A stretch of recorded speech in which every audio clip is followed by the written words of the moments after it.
સુરતના મહિધરપુરા વિસ્તારમાં આવેલ રેલવે પાર્સલ ઓફિસ પાસે મધરાતે શેરુ યાદવ નામના રિક્ષા ચાલકને માથાના ભાગે ફટકા મારી હત્યા કરાતા પોલીસ દોડતી થઈ ગઈ હતી। સુરત શહેરમાં એક પછી એક ઉપરા છાપરી હત્યાની ઘટનાથી સમગ્ર શહેર ધણધણી ઉઠ્યું છે।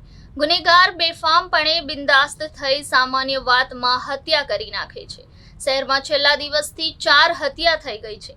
ડાયમંડ અને ટેક્સટાઇલ સિટી તરીકે ઓળખાતું સુરત હવે ખૂની તરીકેની છબી ફેલાઈ રહી હોય તેમ લાગે છે। રવિવારે લિંબાયત વિસ્તારમાં બહેન સાથે પ્રેમ પ્રકરણના વહેમમાં યુવકની હત્યા કરાઈ। બીજા દિવસે વરાછા અને જૂની સબજેલ પાસે હત્યાની ઘટના બની, જેની સ્યાહી હજુ સુખાઈ નથી અને ગત મોડી રાત્રે રેલવે સ્ટેશનના પાર્સલ ઓફિસ પાસે રિક્ષા ચાલકની હત્યા કરાતા પોલીસ દોડતી થઈ હતી। પોલીસ પાસેથી મળતી માહિતી મુજબ ગત મોડી રાત્રે 2:30 વાગ્યાની આસપાસ મેસેજ મળ્યો હતો કે રેલવે સ્ટેશન પાર્સલ ઓફિસ નજીક હત્યા થઈ છે।